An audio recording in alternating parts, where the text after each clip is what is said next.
नमस्कार साथियों। मुगल शासक औरंगजेब मानो एक बार फिर से कब्र से बाहर आ गए हैं, क्योंकि इस समय महाराष्ट्र में छत्रपति संभाजी नगर में मौजूद उनकी कब्र को हटाने को लेकर के जो है ज़बरदस्त तरीके से जो है सड़क से लेकर संसद तक जो है बवाल देखने को मिल रहा है। महाराष्ट्र में विश्व हिंदू परिषद और बजरंग दल के कार्यकर्ताओं ने पूरे जोर शोर से यह अब मांग उठाने लगे हैं कि औरंगजेब की कब्र को जो है संभाजी नगर से हटा दिया जाए। ऐसे में इस बात को लेकर के नागपुर में आज जो है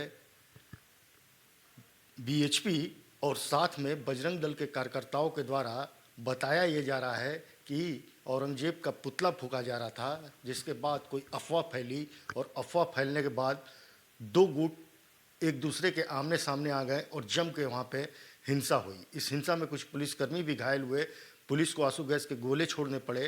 साथ में जो है ये बताया जा रहा है कि आगजनी की घटना जो है नागपुर में जो है देखने को मिली है। ऐसे में साथियों, औरंगजेब के लेकर के जो है इतिहास के पन्नों को पलटना जरूरी है कि आखिर इस क्रूर शासक का जो है आखिर सल्तनत का काल कैसा था। उस क्रूर शासक के खिलाफ अगर किसी ने आवाज़ उठाया तो छत्रपति शिवाजी ने उठाया था।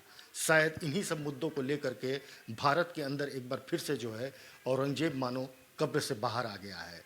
लेकिन उसके लिए आपको आज बताते हैं, उन इतिहास के पन्नों को पलटते हैं और बारीकियों से और संक्षेप में आपको बताते हैं कि आखिर औरंगजेब का जो शासनकाल था, औरंगजेब का जो कैरेक्टर था वो किस तरीके का था। अपने पूरे खानदान के ऊपर पैर रख करके जो है अपनी सल्तनत को बनाया। यानी आप समझ सकते हैं कि जिस तरीके से औरंगजेब उस तरीके का शासक था जिसने अपने बाप को बंदी बनाया, अपने भाई की हत्या की गद्दी के लिए, और भारत के अंदर तमाम उन मंदिरों को तोड़ा जिसमें काशी विश्वनाथ और सोमनाथ मंदिर का भी नाम जो है आता है।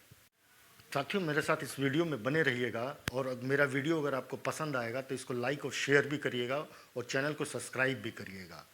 साथियों, औरंगजेब के इतिहास को अगर जानना है तो सबसे पहले जब आप कहीं भी सर्च करेंगे या किसी भी पुस्तक में पढ़ेंगे तो औरंगजेब वो क्रूर शासक था जिसने अपने पिता शाहजहां को बंदी बनाया, दारा शिकोह की हत्या की और भाई मुराद को जो है विष दे करके जो है वो गद्दी पर बैठा था।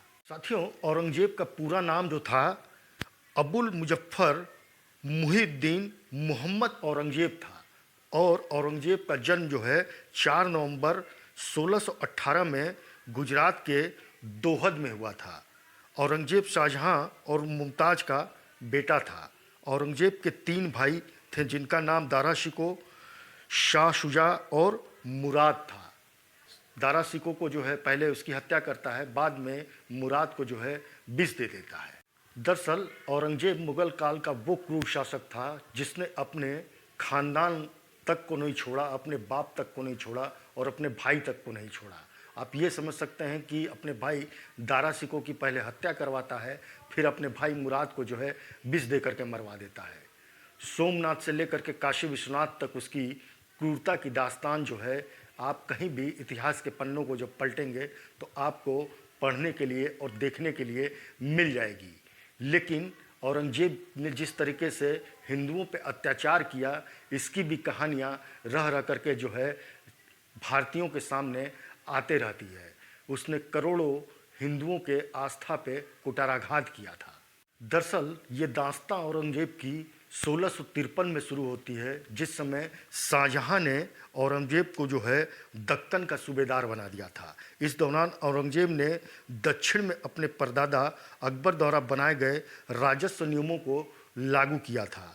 आगरा से दूर होने की वजह से औरंगजेब का बड़ा भाई दारा शिकोह शाहजहां का लाडला बन गया था। ये बातें औरंगजेब की आंखों की किरकिरी बनी हुई थी, जो अपने पिता का सलाहकार भी था।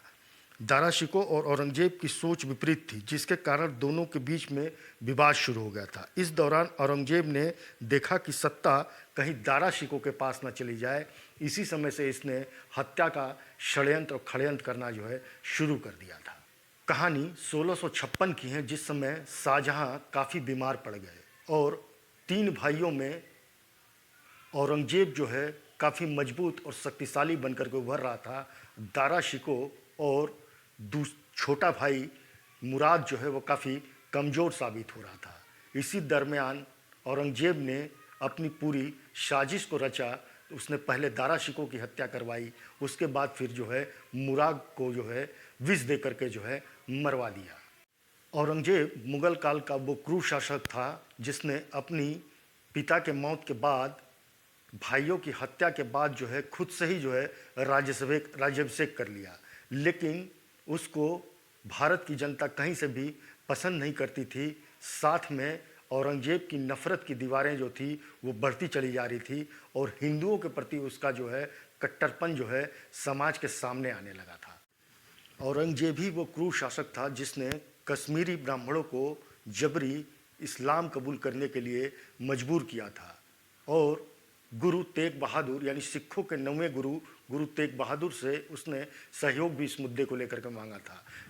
गुरु तेग बहादुर ने यही औरंगज़ेब से कहा था कि मैं अपने शीश कटवा सकता हूं लेकिन केस नहीं कटवा सकता हूं। इसी बात से नाराज औरंगज़ेब ने जो है सिखों के 9वें गुरु तेग बहादुर की जो है हत्या करवा दी थी। औरंगज़ेब जितना क्रूर था उसकी मौत भी उतनी ही विभत्स हुई थी। इतिहास के पन्ने बताते हैं कि बुंदेलखंड के वीर छत्रसाल ने एक युद्ध के दौरान शरीर पर एक वार करके चीरा लगा दिया था। इसके बाद वह 3 महीने तक बिस्तर पर पड़ कर जो है तड़पता रहा और तड़प तड़प करके जो है 1707 ईस्वी में उसकी मौत हो गई। पाली साम्राज्य का विघटन और पठन जो है तेजी से शुरू हो गया था।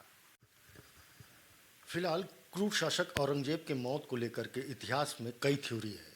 कई जगह ये बताया जाता है कि औरंगज़ेब को अंतिम समय में ज्वर पीड़ा हुई थी और काफ़ी दिनों तक वो बुखार से बिस्तर पे तड़पता रहा, बल्कि वो चल करके एक कदम चल करके पानी का एक गिलास तक भी नहीं उठा सकता था।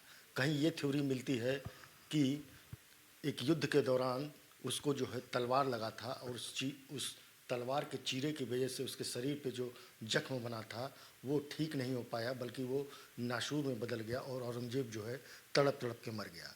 तो इस तरीके की कई थ्योरियाँ जो है इतिहास में मिलती हैं और मौत की स्पष्ट वजह जो है वो इतिहास के पन्नों में कुरेदने से भी ठीक तरीके से नहीं मिलती है। लेकिन जो भी था, औरंगज़ेब जो है एक क्रूर शासक भारत में था जिसने जो है हिंदुओं पे अत्याचार किया।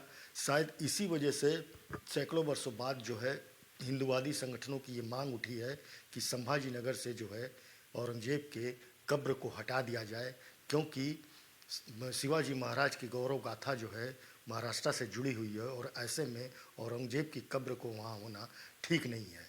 साथियों, हमारा वीडियो अगर आपको पसंद आया होगा तो इसको लाइक करिएगा, शेयर करिएगा।